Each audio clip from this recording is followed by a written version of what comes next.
Hello, good morning, good afternoon, or good evening, wherever you're joining us from. This is Jim McKeith from Embarcadero Technologies, and thanks for joining us for this Python for Delphi with C++ Builder webinar. Joining us today, we have the amazing David I, who will be presenting. And hello David. And Kiriakos, aka PyScripter, is going to be joining us as well, he said. So hopefully he'll be on a little bit as well to help out with Q&A.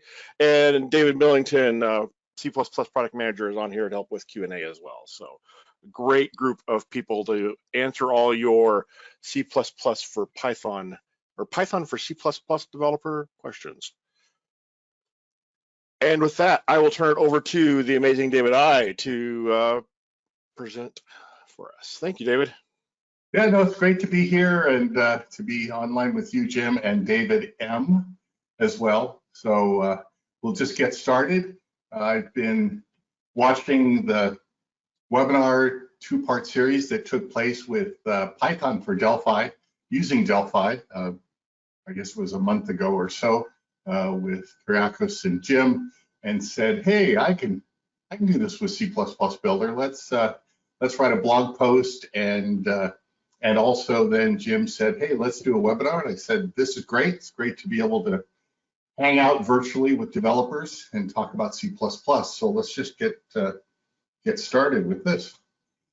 This is the agenda for today. I'm going to spend a little time about Python and C++ Builder and Delphi for Python in particular. I'm going to focus on today. Do a couple of demos and then spend time to answer your questions if possible, or follow up afterwards. So when you think about Python programming, oftentimes developers will also talk about, well, you can't do everything in Python, and sometimes since it's a scripting runtime language and system, you may need to do some optimization. And what was shown in the Delphi series was when you need some real compute intensive or some access to low level hardware, whatever it might be, that a compiled language works great. And C and C++ have been used over time with Python to build these kind of extension modules, add-on modules, to add some performance when there's, again, compute intensive types of activities as part of the whole system. The great thing about Python is there's active community, lots of reusable packages, all open source code. I think I read somewhere with about 250,000 and growing numbers of packages and samples that are available for Python. At the same time, C++ Builder has this great component architecture, lets you build wonderful graphical user interfaces, and has the power of the ISO C++ standard language. And so, you know, it's a natural combination, as well as Python and C++ are two of the top used languages by developers around the world. Now, there's multiple ways to approach using C++ and Python and using C++ Builder. The one we're going to focus on today is using the Delphi for Python components, because, you know, component-based development helps speed up your development, set some properties, and then writes a little bit of code, and then connect it to a Python scripts and infrastructure. At the same time, you can use the C++ language to create some extension modules. Now, there's also a Boost library for Python, and the Boost libraries are things that the Boost community build that sometimes end up in the language or the standard runtime library as well. So there is a Boost library for Python. We're going to focus on, again, C++ Builder with the Delphi for Python components, but look for a blog post along the way by me sometime that shows what you can do with the Boost libraries as well. Now, what Delphi for Python provides is access to Python APIs and the Python infrastructure and runtime to leverage all the things that are available for Python. It also allows you to interact with, to call into and get from Python access to Python objects, data that's going on the Python side, or things that you're doing on the C++ Builder side to send data and to call into the Python objects themselves and use them. At the same time, you can wrap C++ objects or methods and use them from your Python code. I think Kiriakos in the second part of the webinar showed how using compiled code can speed up some algorithms. I think it was a prime number generator, for example, that took I think it was 5 seconds or so, but took sub-second to do the execution.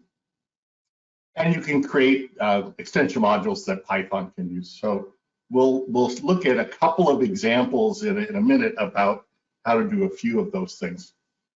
There's multiple components and a unit that is provided as part of Delphi4Python that gives you that low-level and high-level access. So we'll see some of those in action. You can also wrap classes and objects that Python can use and provide input and output from your application to Python scripts and also base. And then there's a low-level component, input output, and a GUI component that lets you use a property to connect, for example, output from Python script into a memo or into a panel or into an area of your user interface. Now, there's several steps to getting ready to use Python for Delphi. The first thing is to install Python. And there are multiple places to get Python distributions. Most people go to python.org, and there are distributions for lots of different platforms there. There's also a system called Anaconda that you can check out. Now, depending on which Python scripts you might be using or wanting to use, you'll also need to install additional Python modules. And so there's a pip, which is a Python package installer. It's a command line utility, and you just pip install the name of different Python modules that might be used in some of the Python scripts. There's a GitHub repository. Take a quick look at that. And it's just search for Python for Delphi, and it'll probably be the #1 hit. Or you can go PyScripter/Python for Delphi on github.com. And in here, in this repository, there are the packages that are provided for C++ Builder, Rad Studio, Delphi 10.3 and earlier. And then there's updated packages for 10.4 and going into the future.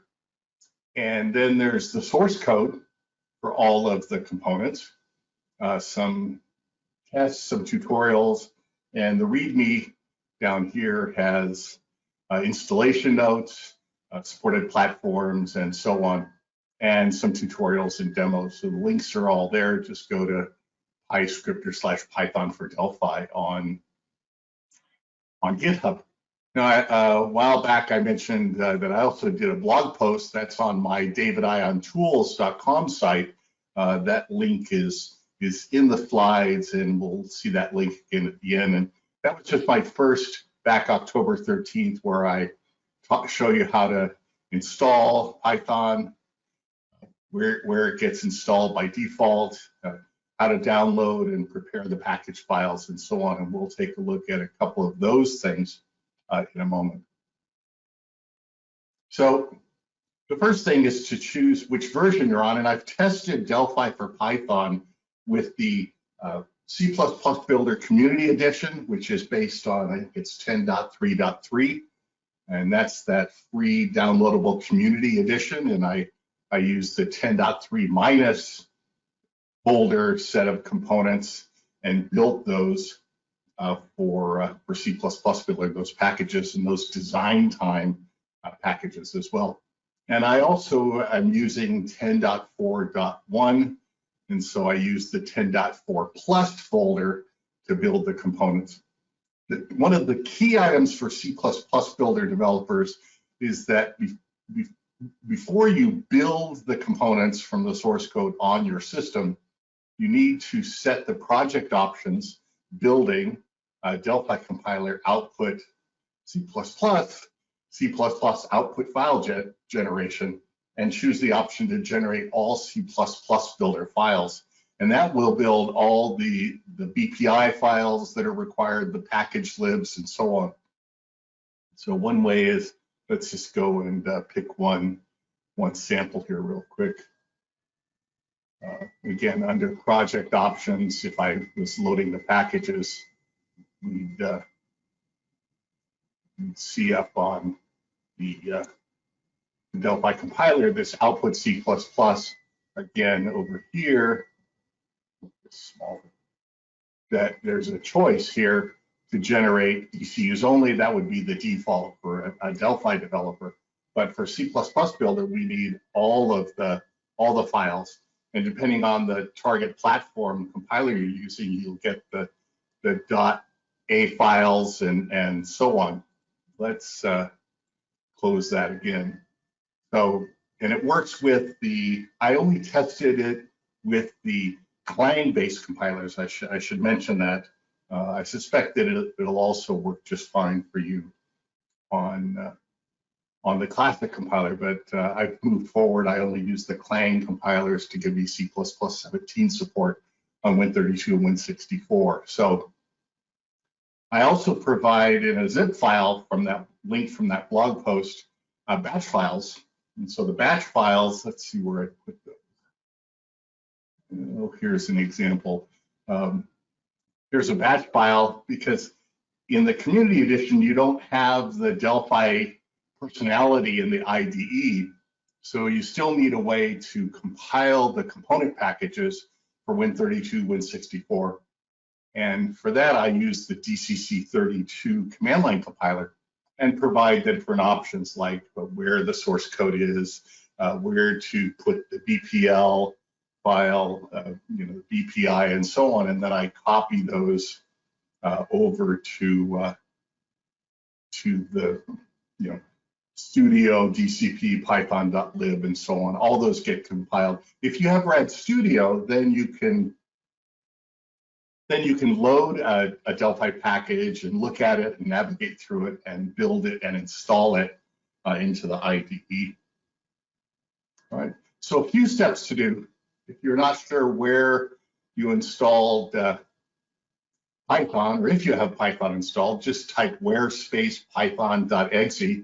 And it turns out I have 3 versions of Python installed. One that was installed for something I did with Microsoft a while ago, but I have the 32-bit Python and the 64-bit Python exe and DLLs installed in my user area app data local programs Python, and then the 2 folders, Python 39-32 and Python 39. I'm using Python 3.9.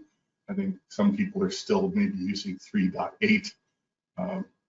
They also have used Delphi for Python components in earlier versions of Python. I think maybe it was 2.7, something like that. But again, I've moved forward with Python to the most recent stable release, 3.9. I think it's 3.9.0 or 3.9.3. Okay. So that's enough of the beginning information. And what I want to do now is show you a little bit about Python for Delphi and using it in an example. So we'll just say new VCL application. And here we are. And down here, I've installed the Python components, and there's the different components. The Python engine, that's that hook into the Python runtime for those versions, or a specific version you've installed, being able to create a module, get Python types, and so on. And then I also, in Gedit, there's a SynEdit set of components that allow you to do syntax highlighting of source code for a lot of different languages in the IDE. And that's a free download under Tools, Gedit. I've also, for one of the demos, there's an SVG demo that I'll show. I Delphi version of, I use the Athea SVG icon and SVG components. So I installed those. Both of those are available in Get It for download. Python for Delphi, the components get from the GitHub repository.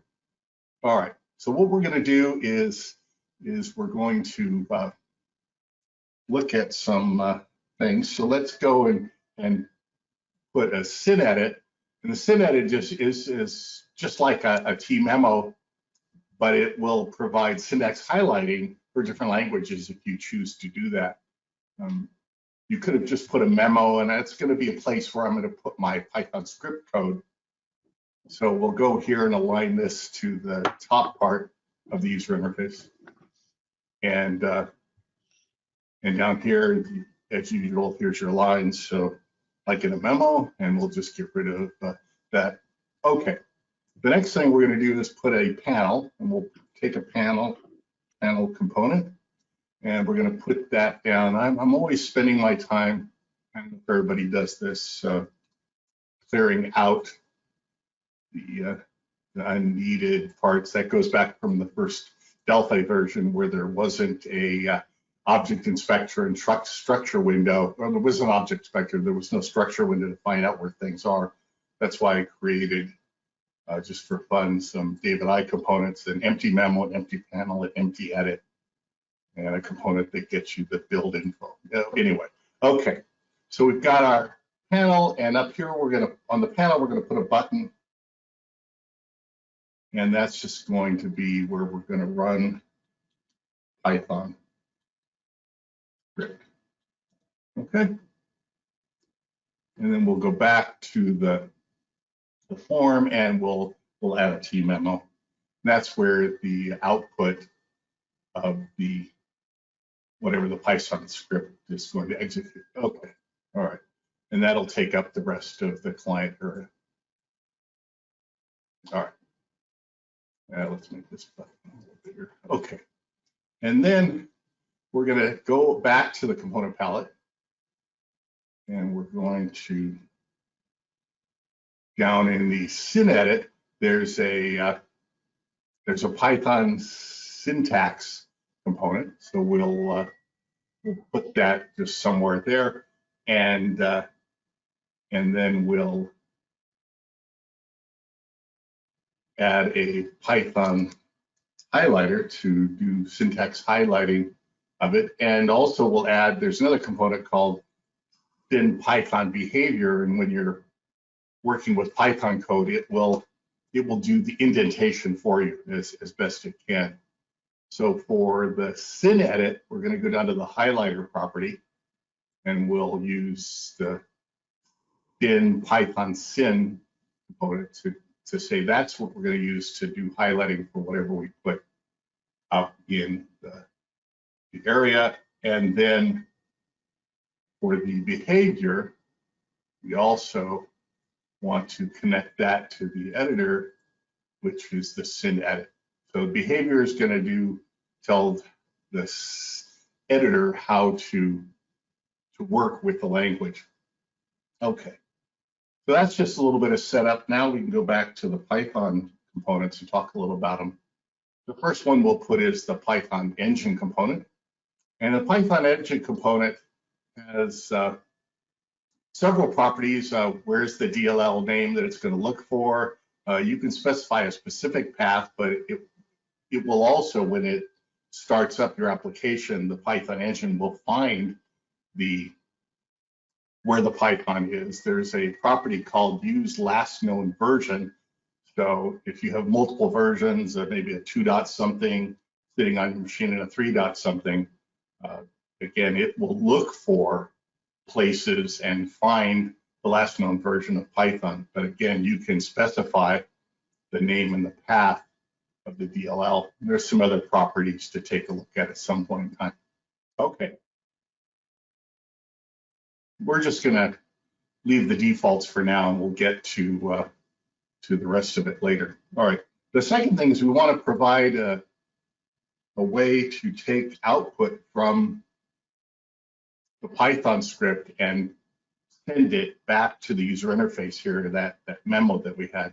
So we'll put down a GUI input-output component, and its output is going to go to that memo. Whatever the Python script sends out is going to show up in the memo. In this case, the text output that's going to appear. You also have options to have it output graphics to your user interface or visualizations or other things that might be available in whatever your Python application is doing. And then we need to take the GUI input component and go over here to the Python engine component. And there's a property called IO for the input output, and we'll connect the Python engine to the GUI input output component. Now, the last thing to do is to add an event handler. And in this case, we're going to just do something simple. So we're going to take the Python engine one, and we're going to call exec strings. Now we're going to pass whatever is inside of the syn edit one, its lines property. Okay, so whatever we put for Python script in the syn edit area is going to pass that over to Python, and Python's going to execute it, and then output's going to come back through into our memo. Now we can specify, Win32, Win64. Add another platform. Here we go. Okay, now we've got Win64. Let's just compile this first for Win32. So let's save all this to some place. Let's just create a folder, and this will just be our Python test. All right, and then let's see if I didn't make any typos. Only one line of code, so anything's possible. And so it's just going to compile. First time takes a little longer to build these precompiled headers and such on such. So we'll just say hello world, or maybe I should have said hello Python. But okay, and you notice the string is highlighted, so that syntax highlighting is taking place. Now we'll click the Run Python script button, and notice it echoes back the hello world string in the print statement. So there's a first simple test for Win32. Let's go and turn on 64-bit and hit compile and run. And again, we can put in something. This time we'll say print hello Python. And we'll click the run button. And again, 64-bit Windows works as well. So that's that first simple C++ builder project using the Python components. And we'll go on and look at some other demos. The next two demos are from our C++ versions of Delphi4Python demos. This is the same. Here's a Python engine, the GUI input output. It's got an open and save dialog, and it's just print 2+2. So let's compile and run this example. Execute the script. It does 4. We can also load another script. This is a script that's going to go to the sys or system module. We're going to print the version number out and some other information about it. It tells me, okay, yes, indeed, I'm using 3.9.0. All right, from back then, and this is the 64-bit version because that's what I built for the target platform. Let's go back and walk on the wild side and compile this one, and then load that script again. Let's execute it. And now notice it's running the 32-bit version. So just to remind us that, again, as I mentioned, the Python engine will find, based on the target platform, the right version to use, and then provide that and launch it as part of your application. So that was one of the first ones. I know there's a lot of Delphi examples, and I'll get to helping convert more of those to C++ over time. So this is an example that uses the Python module component, which is used to create a module for Python, so Python can call back into my C++ application. The module has a name, and you give it its string, whatever the name you want to call it. This one's called spam. I didn't create this example. I just created a C++ builder version of it. And so then the script here just says, import the spam module, and then print out the result from the foo method, the string. So if we look at the code behind this example, here's that exec strings on the Python engine, that whatever our Python script is. We could open some other scripts as well. And let's make this a little larger.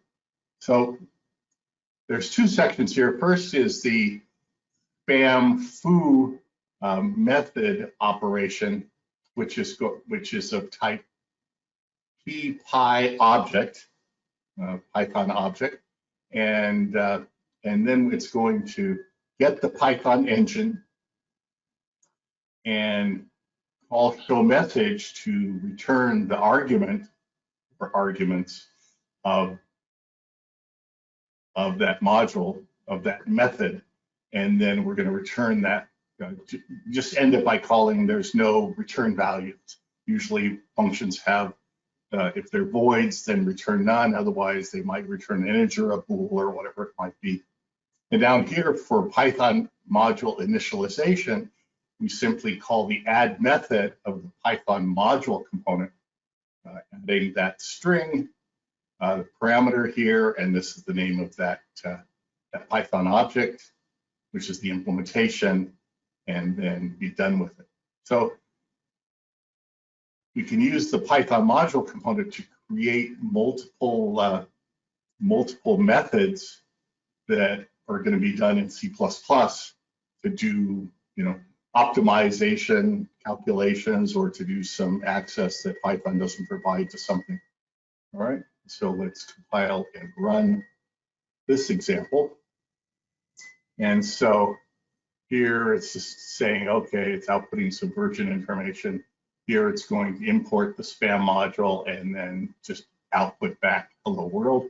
And here, executing inside of C++ Builder on Windows is the show message box that says the args of foo were the string hello world and the value 1, okay, an integer. So that's a quick sample of how to create your own add-on modules and integrate your code. And again, there are many other examples that are part of, that come with, I think there's something like 30 examples, mostly in Delphi, but we'll get to some other ones. What I want to do is show you a couple of quick Delphi examples that I haven't, or someone else hasn't converted yet to C++, but again, with some more time, we'll get done there. But the functionality is basically the same. We've got GUI input output. There's a module here, Python module for connecting FireDAC tables and sending them over to Python and coming back. So we've got a table and a data source and customer, and up here in this combo box, there's a selection of databases that you can specify that'll get set up to get to Oracle, SQL Server, SQLite, and so on. All right, so let's just run this example. And okay, so here we can test to make sure we can connect to different databases. Here's 3 here. I guess I need to add interface. This again was a pre-built demo that comes with the Git repository. So we'll just execute this, how, create a table object and send the data over to Python, where it can then iterate through and display the data. So down here, it's sending back to our application the columns and the data from each of the rows in whatever table is chosen there. And again, the second one just shows how you can get tables and columns into a grid. So here's another example. Again, we've seen this data before. This is the die shop example, and so on. Okay, so that's just a second quick example that ships. And again, stay tuned for some of these having C++ versions as well. So here's another example. What this is going to use is going to use SV. It's going to generate a nice plot of data using Python script that uses a module called matplot, and then also there's one called Seaborn that is another module for doing data science. So let's just compile and run this one. Again, Python, there's lots of modules for visualizations of things. So what we'll do is we'll just run the first one. It takes a little bit of time to generate the data and then display it. But this again is taking SVG back from from the Python code and displaying it in an area over in the user interface for all these different parts of the data. Let's just run this. I guess it's going to look at some penguin data, some common species. I don't know if I've run this one before. But what it's doing is it's taking a chart from Python and sending it back to an SVG as an SVG and displaying it in the user interface of our application. I'm not sure the speed of this one, but might take a little longer. Oh, there it comes. Okay, so I guess these are different species of penguins and depths and build depth and flipper length and so on. So again, these are the kinds of things that you could also just do in C++ Builder itself, but why not bring the two of them together? Here's our SVG icon image component. That's part of that SYN. If we go over to Package Manager and choose which ones I have installed. Okay.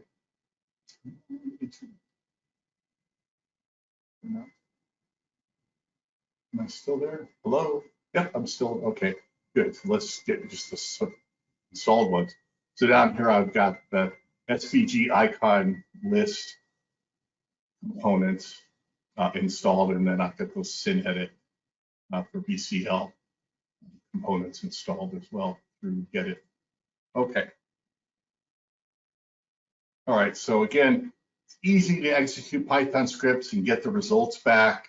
You can create your own modules and your own methods, and then call those methods from Python and return the results or have them do whatever it is they're supposed to do. All right, so just to summarize, there's different ways to use C++ Builder with Python. This one is just focused on the Delphi4Python set of components and runtime units.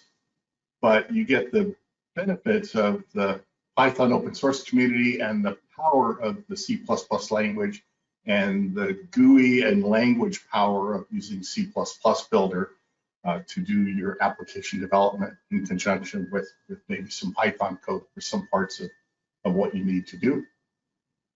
And again, stay tuned for some blog posts about how to use C++ Builder to get to Python in other ways as well. In the slides, and I gave Jim the PDF, so I suspect that'll show up along with the replay link on the Embarcadero blog. There's the webinar replays 1 and 2.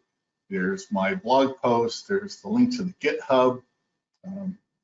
Jim also did a short video on getting started with Python for Delphi about getting set up and getting oriented. There's support on the Delphi Praxis community, the English version for people using Python for Delphi, and that link is there. Dr. Bond is a courseware creator in the UK, Delphi in Python is one of the modules that are taught for schools in the UK. So there's a link in the PyScripter GitHub to the sample code and the tutorial chapter from his whole course for using Delphi in Python. But again, as you look at Delphi, the code is pretty similar. The components are the same, the VCL is the same, and so on. So Jim is putting some of those, the PDF slides are in the handouts area. And then there's a couple links for the tutorials, sample code that are part of the Webinar 1 and Webinar 2. And I have similar links in my David I on tools to a zip file that you can download with a couple of C++ examples that you can check out today once you get your Python runtime set up. And again, it works with the Community Edition, latest Community Edition I've tested, 10.3.3, and also with the latest release of Sydney 10.4.1 or 4.0 for that matter as well. You still haven't updated the update. Okay, so with that, Jim, I'll turn it back to you and whoever and see if there's any questions. And, okay. Yeah. There are a few questions here. One question is about what versions of C++ Builder this works with. Now you said you tested it with the 10.3 and 10.4. It should work back a few versions as well. I don't remember exactly how far back it goes, but I remember Kiriakos saying that it worked with quite a few versions of Delphi. So it should definitely work with 10.2 as well. Yeah, there's in the packages, Delphi, he goes, 10.3, and he puts 10.3 minus for the folder name, so that I didn't test anything before then. I'm always moving forward. So for C++ Builder, again, I wanted to make sure the 10.3 and also the Community Edition that some people might have as starting, and then they move up to Pro Enterprise Architect on C++ Builder. And again, I provided the batch files for building them. I think those were, if you looked inside of the batch file here, I was doing that with just 10.4, or no, this was 10.3.3, so 20.0, we're up to 21.0 for Embarcadero Studio and C Builder 10.4, but this shows an example. So you just want to, you grab those batch files as part of my zip download in my blog post. You can change these for wherever you installed Python for Delphi, and then the runtime folder name. And this was, again, Delphi 10.3 minus was when I built this batch file for the Community Edition. Yep. There's a question here about downloading the PPT. It's available as a PDF. You can grab it from the handout section. And possibly we'll see it added on to the repository as well. I'll send it over so that it can be added to the tutorial section of GitHub. And also, David, you can send your batch file and your samples, and they can be added to the main repository too. Okay. That way they can be available in place. And I'll just put a comment on them that this was for 10.3, just to let people know. But again, you can make those changes to the batch files. The other thing is that, sorry, I used LibreOffice Impress now for my slides. So when I tried to save it as a PPT, it didn't quite come across very well. The feeling that really got lost was the Impress background theming. But Jim, I think I sent you the ODP file, I think it was.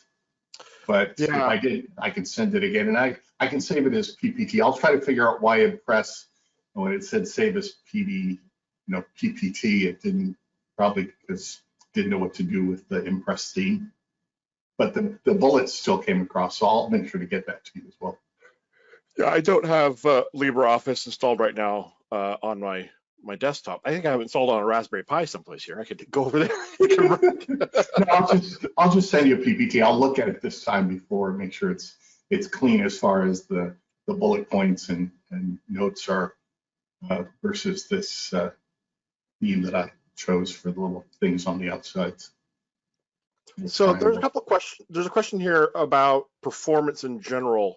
Now, I know that when I talked to Kiriakos about it, he said that there is minimal to no overhead in the calls here because it is just straight across calls. It would be exactly as if you were, launching a Python script from a console window as far as launching it from C++ Builder application. The only place there may be a bit of overhead is if you are using the reflection-based commands in order for Python to call back into your C++ Builder application. But again, that's a very, very minimal amount because it happens once to it's RTTI, runtime type information, to gather that information. So very, very minimal, and that would only be at the launch, but not at runtime. So yeah, very minimal. The Python code is going to run slower. I mean, it then natively compiled C++ code. So right. Yes. Yep. Yeah. So yeah, if anything you can run in C++ code, native code, C++ code will be faster than the Python code. But as far as the bridge between the two, you're not really any kind of performance hit there. Yep. Actually, I was talking to, since the last webinar, I talked to some users that are using Python for Delphi in production, and what they've been doing is they use the Python libraries to provide a greater breadth of digestion algorithms, but then the ones that they use are important, they re-implement in Delphi to get that performance benefit. So that way they can let people use whatever digestion libraries they want to import the data, but then the re-implement the really key ones that they use a lot in Delphi in order to get the performance benefit of native compiled code. And so the considerations for app deployment, there are two different ways you can tackle this. One is you can require the end users to have Python installed. The second way is there is a embeddable version of Python. I guess it's not really embeddable, but a special light deployment of Python that you can use that just is, I think, a Python DLL that you can deploy with your application. You just have to make sure you have the 64-bit versus 32-bit version, depending on what your application is. So that's really all this is. There's one additional DLL that you need to deploy with your application. Yeah, I'll make a note. That'd be a good little short blog about how to, and I can test it on a VM that I have here to test how to package everything up so that you don't need like demo one, simple demo, for example, or the second one or any one. That'll be good. That'll be a good note to make. Yeah. So when you were doing the SVG, sending the chart data back and forth, is there a limit to how much data you can send back and forth, or what is the channel that the data is sent back and forth between the two? Basically, it's a text representation. SVG is a text file, so you just pass it to a string variable, and you pass the string variable to the SVG component in Delphi. So basically, no streaming, no files, just passing a string variable from Python to Delphi and into the SVG component. That's how it works. Can you answer the version of what versions of Delphi this would work with, or C++ Builder? It should work for all the Unicode versions of Delphi. It also works with FPC, so it's a broad compatibility. Now with C++ Builder, I haven't tested it, so I'm not using that. So, but I suspect it's the same versions, the equivalent versions for C++ Builder. That's my suggestion. As long as it compiles in Delphi, it should work with the corresponding C++ Builder. Okay, that's what I figured. All right, great, thank you. What sort of libraries are there available? I mean, you mentioned there were thousands of libraries for Python. What sort of libraries are there for Python that a C++ developer may specifically want to take a look at? Oh, look, there it is, a list of all the, quite a few versions are explicitly supported in there.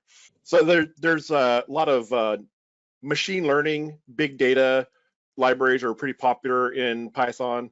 That's one of the main use cases we see Python being used a lot. So if you want to be able to leverage those things from C++ Builder, that's something you can definitely look at. Any other, there's some graphing ones, trying to think of some others. There's quite a few out there. It's pretty diverse collection of libraries.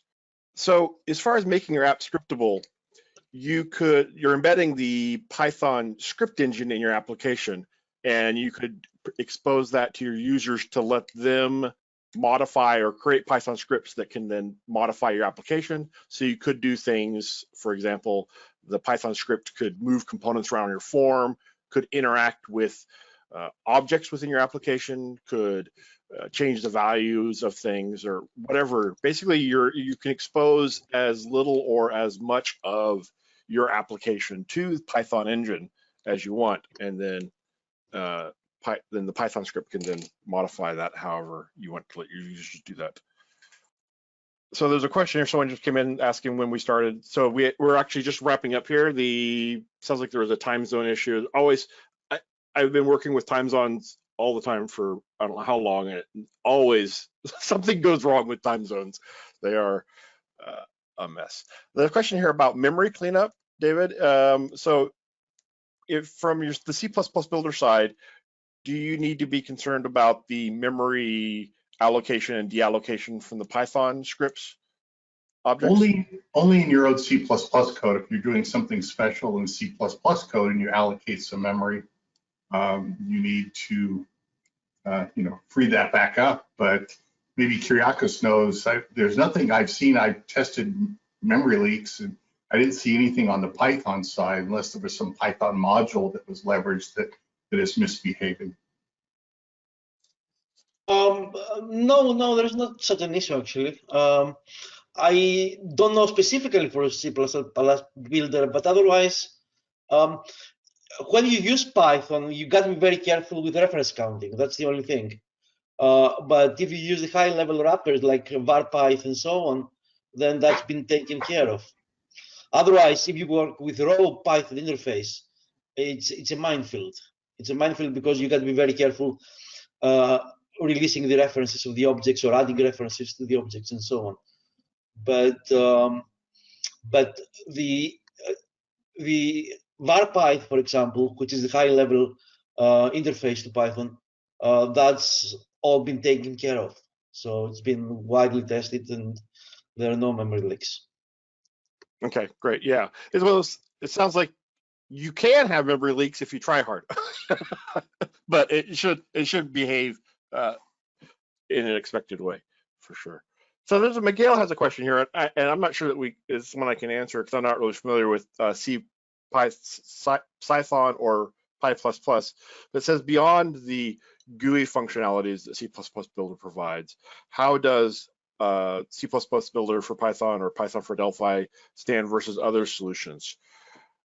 I'm not really familiar with the other ones, but it's as far as it gives you as low level of an interface as you want. So it gives you the ability to create Python libraries with C++ Builder, or to consume C++ or consume Python from C++ Builder, or however you want, whatever you want to do with it.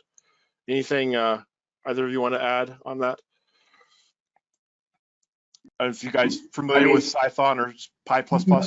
No, I looked at those a long time ago, but again, for me, what I'm doing is I'm using native code, whether I'm using C++ Builder or Delphi, for all of the work that's being done. What's happening on the Python side, that's the Python runtime that's continuing to evolve over time. So I can't speak for that part, but again, what I do in my own code, the components are all compiled native code components.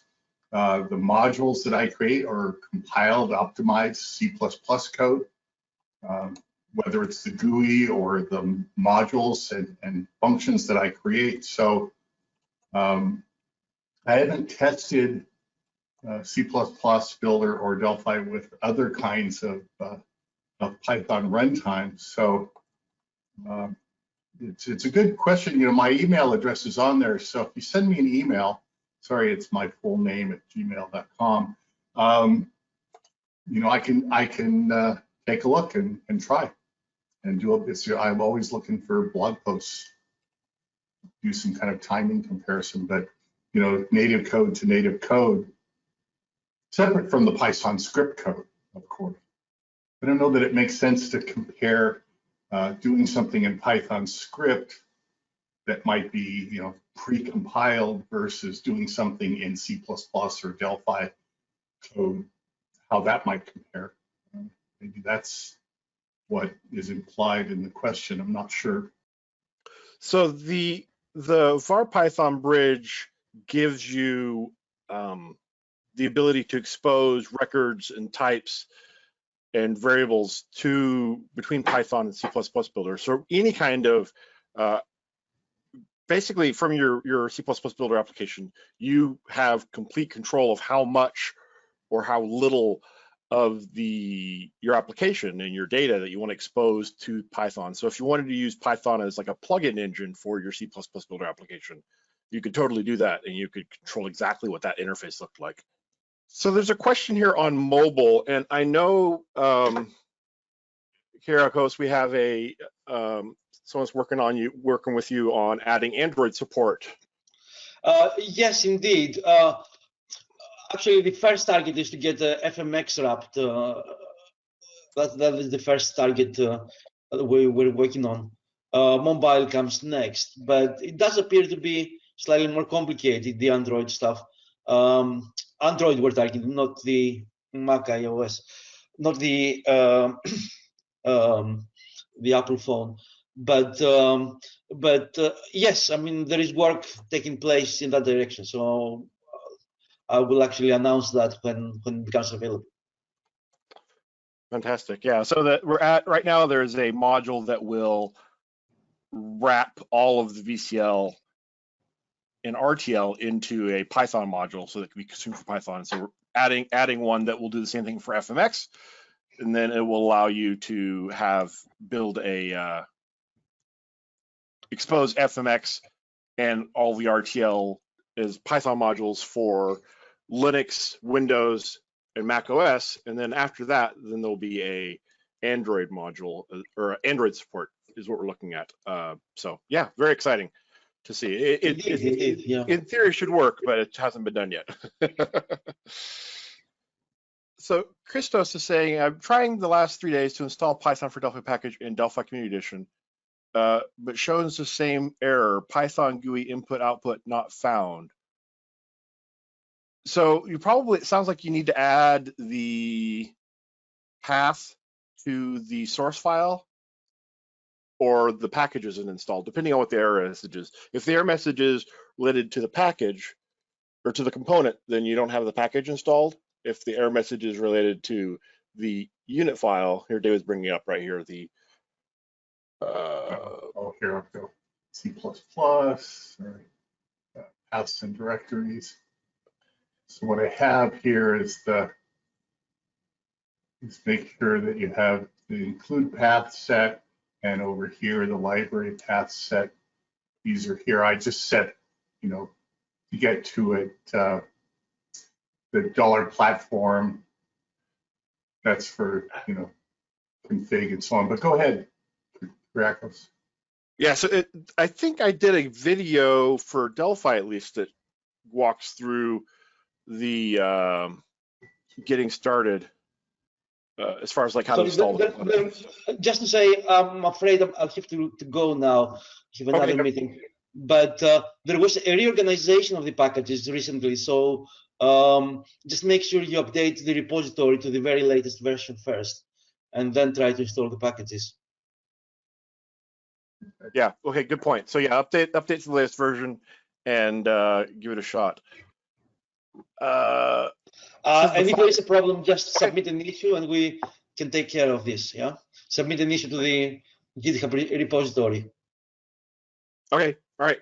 Fantastic. Thank you so much for being here and for all the work you do on this on the project. And we'll talk to you later, Kiriakos. Thanks very much. Yeah. Thank you very much indeed.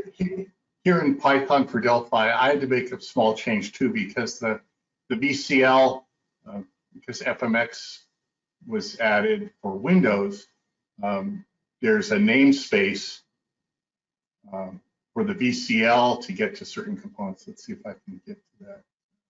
And then there's all these known versions and so on. But there was an example. But here, if you just grab the latest repository and on the wiki, there's a link to the install, and you just need to wherever you installed it. In this case, put it in D components. You need to have the source, VCL, and FMX for the source subdirectories, and the library paths for those for each of the targets, or you just put the $ target platform and build type. Because I had that when I moved from a previous version as well. Let's go back to this one here. You'll notice in the uses that it's got a VCL in certain cases in front of it. But yeah, check out and make sure that you have the directory path set for the library path, so you can find it, and the source path as well. Yeah. So Christos, go look and make sure you download everything, and look on the repository to see if there's any files that you didn't get downloaded, and then follow the installation instructions. I will test it again here to make sure it works with the package reorganization, but it should work. So yeah. Miguel saying, since there are a lot of ways to integrate C++ with Python, it would be a great idea to try and run some benchmarking versus Python for Delphi with C++ Builder. It's very well known in the C++ community that the integration with Python in bridge mode is quite difficult. So there's no overhead performance-wise, but David, did you find it difficult to do any of the C++ integrations? No, it was really just in looking at some of the samples, twisting my mind on some of the Delphi isms to put them into C++ Builder isms. Things like enums, for example, just making sure that those are handled properly. And again, the best way that I find is I can go to the doc wiki, and there's a section on if you see a set being used, there's no sets in C++, here's what you need to do. That gets an array of, if it's strings or whatever. Those are the only things. There was nothing I had to do at the component level, in building the packages. There was nothing special I had to do there.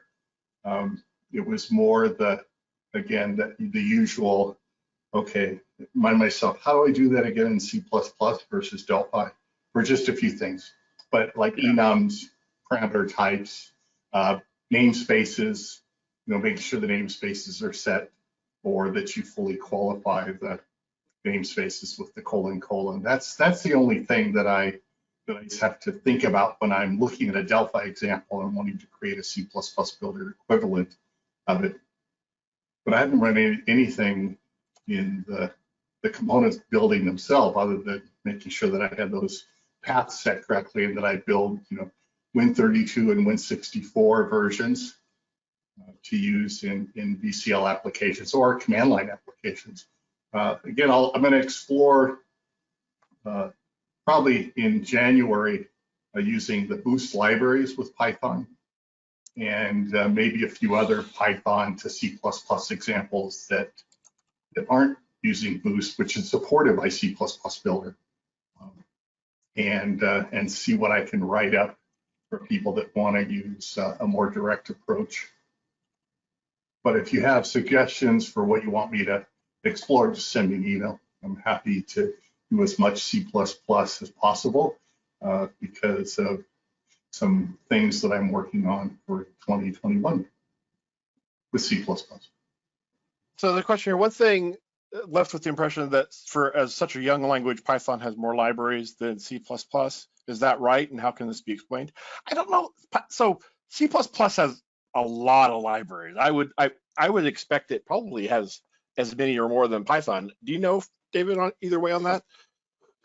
I don't know that there's a count. I mean, C++ has been used for a lot longer than Python. I think, in my mind, we have to maybe look at what you can do versus how many, because there are visualization libraries. There's, real-time libraries for C++. There's all sorts of things for C++ over the years. cross-platform and on and on and on. In fact, some of the systems that people use elsewhere, the runtimes like Python and such, they're built in C and C++. Right? So even they rely on the C and C++ language for their use, their implementation. But it's true that in recent time, as Python has been used for example, data science, machine learning, and so on, there are more libraries that are being talked about in some of these new technologies. But at the same time, Al Manarino did a talk webinar about going from Delphi and C++ Builder to IBM Watson by using a REST interface. So there's lots of different ways to get to systems that people think are interesting and exploring in those worlds of visualization, machine learning, deep learning, AI, and so on. But as I look at those interest areas of where the jobs are, what people are using, what they're learning, and so on, C++ is right in there. I don't know of many people that are using Python for real-time systems, time-critical systems, maybe a combination of things. I think it's more the sort of modern data science world that we're seeing. What is it, PyTorch and so on, these different AI-based libraries that people can use. But you can get at those from C++ or Delphi as well.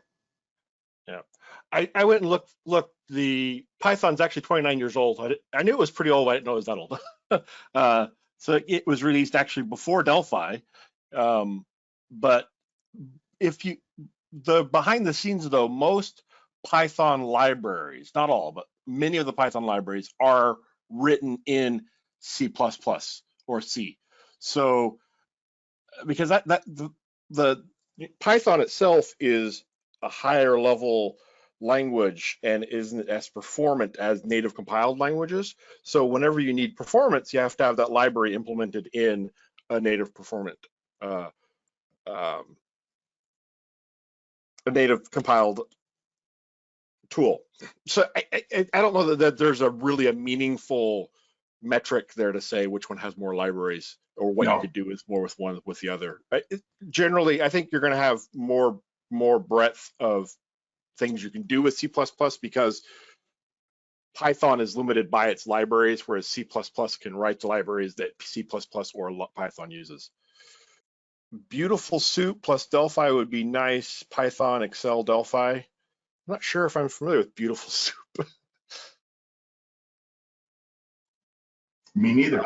Yeah, but really the thing is that if you're there's a lot of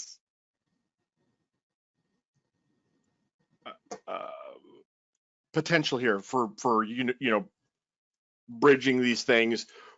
Where is it that you want to find, if you're like, I don't see any use for Python in my C++ development, then that's fine. But if you're like, oh my goodness, I want to have access to this library, I want to have access to this scriptability, or I want to expand Python with a library, then that's really where this comes in for you.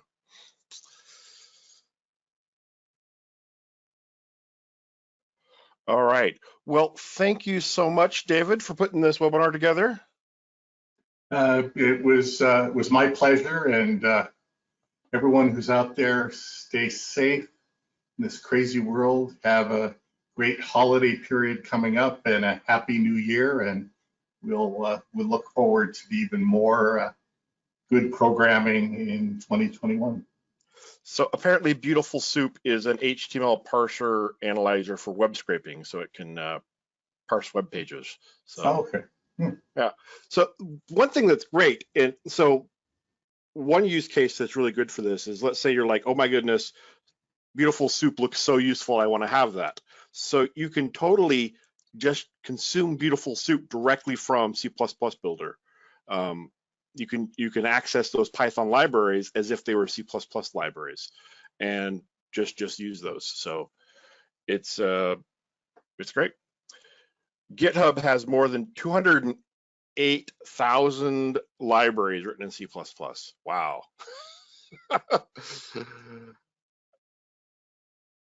That's just GitHub. Yeah, that's just GitHub. And C++ has been around for quite a while. Okay, well, fantastic. Thank you so much, everybody, for joining us. Thank you, David, for your efforts and all you do in the community in general. And we'll all definitely stay tuned to your blog for more. Yeah, I blog both places, David I on tools, but when it's more general, when it's more specific to Embarcadero, then I have the blog on the new Embarcadero's blog as well, and I'll try to make sure that anything that's C++ builder related gets put and or linked to blogs.embarcadero.com. So you can look both places. All right, fantastic. Thank you, and thank you everybody for joining us. All right, bye everyone. Take care. Bye everyone. Take care.